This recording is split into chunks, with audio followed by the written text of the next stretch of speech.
नमस्कार दोस्तों, lead India के इस वीडियो में आपका बहुत बहुत स्वागत है। दोस्तों, इस वीडियो में मैं आपको बताऊंगा कि यदि आपके खिलाफ SC/ST prevention of atrocities act में अगर आपके खिलाफ कोई FIR रजिस्टर्ड हो गया है तो आपको बेल कैसे मिलेगा और बेल के क्या प्रोविजंस होते हैं। तो सबसे पहले अगर आपको बेल चाहिए तो आपको इस एक्ट को भी समझना पड़ेगा। आजकल हम देखते हैं कि कई दफ़ा इस एक्ट का दुरुपयोग भी किया जाता है। हालांकि इस एक्ट का इंटेंशन बहुत अच्छा है कि भेदभाव समाज से खत्म हो। जिस तरीके से SC और ST को बहुत लंबे समय तक समाज में उनको दबा करके रखा गया है, प्रताड़ित किया गया है, तो उससे निजात मिल सके। तो इसी हिसाब से, इसी इंटेंशन के साथ इस एक्ट को बनाया गया था। लेकिन यह भी सही है कि इसका मिसयूज भी बहुत ज़्यादा होता है। तो यदि आप SC/ST एक्ट में फंस चुके हैं और आपको लगता है कि आप निर्दोष हैं तो इस एक्ट को एक बार समझिए ताकि आपको बेल मिलने में आसानी हो सके और आप अपने केस को भी ठीक तरीके से जीत सकें।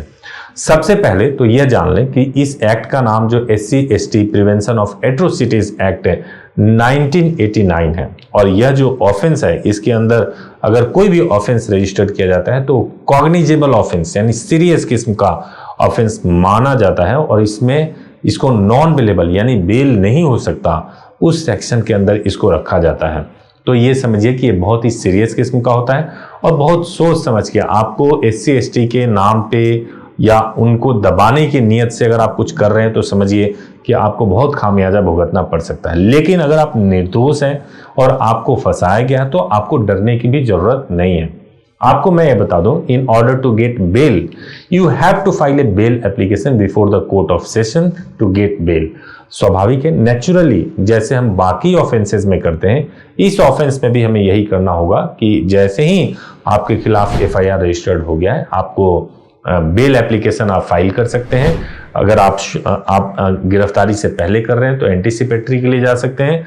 फिर आपको लगता है तो रेगुलर और बाकी सारे बेल, जो भी बेल के आपके राइट्स है वो आप ले सकते हैं।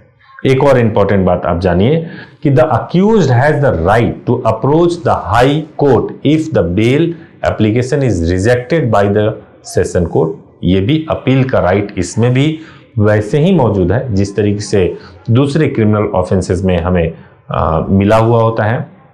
The accused has also right to file a criminal appeal before high court under section 14(a) of 2 of the prevention of atrocities act for regular bail. जो 14(a) और 2 है उसके तहत भी रेगुलर बेल फाइल किया जा सकता है एट्रोसिटीज एक्ट के, मतलब प्रिवेंशन ऑफ एट्रोसिटीज एक्ट के तहत। अब एक और चीज आपको जानना चाहिए कि हम कब मानेंगे कि हमने SC/ST एक्ट के तहत जो लोग भी SC/ST हैं उनका हमने कोई दमन कर दिया, या कब ये एक्ट जो है किसी व्यक्ति के ऊपर एप्लीकेबल हो जाता है।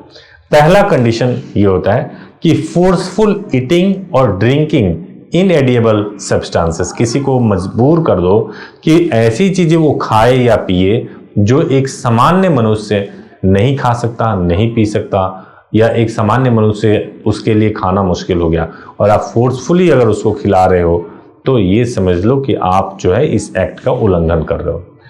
दूसरा चीज है dumping waste near the house of an SC/ST।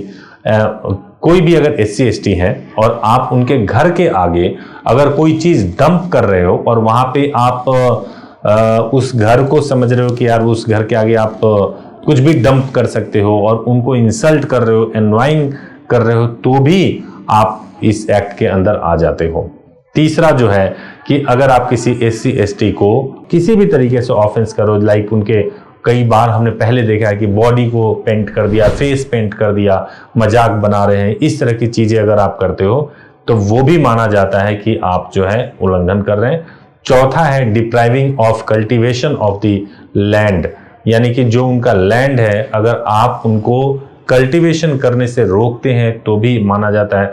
अगर उनके घर या खेत में वाटर वगैरह जाने से रोकते हैं तो भी आपके ऊपर यह एक्ट लगाया जा सकता है। फिफ्थ है forcing the SC/ST individual to beg alarm और वर्क टू बाउंडेड लेबर। अगर आप उनको एक ऐसा चीज कर देते हो कि वो आपके पास ऐसे एक मजदूर बन के हमेशा काम करते रहें, आप एक तरीके से उन्हें गुलाम बना लेते हो, तो भी आपके ऊपर ये एक्ट लगाया जा सकता है। सिक्स्थ है denying voting right according to the wishes of the SC/ST individuals, यानी किसी SC/ST के को आप मजबूर करते हो कि वो अपने मन से वोट ना कर सके, तो भी आपके खिलाफ ये एक्ट लगाया जा सकता है। अगर आप उसको एक साफ सुथरा पानी पीने से रोकते हो तो भी किया जा सकता है। अगर आप उसको पब्लिकली डिफेम करते हैं, इंसल्ट करते हैं, तब भी आपके ऊपर ये एक्ट लगाया जा सकता है। और अगर आपने उसे किसी फॉल्स क्रिमिनल एलिगेशंस में फंसा दिया है तो भी आपको इस एक्ट के थ्रू कार्रवाई आपके खिलाफ किया जा सकता है। लेकिन यह भी सच है कि इस तरह के बहुत ही फॉल्स केसेस रजिस्टर्ड होने लगे हैं, जिसको सुप्रीम कोर्ट ने और हाई कोर्ट ने कई बार यह बात सामने आया है। तो अगर फॉल्स केस रजिस्टर्ड हो गया हो तो इसको साबित करना, मान लीजिए इंसल्ट वाला प्रोविजन है, उसको साबित करना भी बहुत मुश्किल है।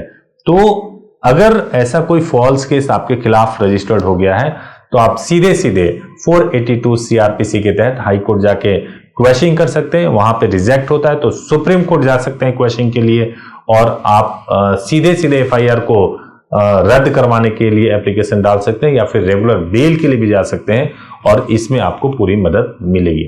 उम्मीद है कि आपको वीडियो अच्छा लगा होगा।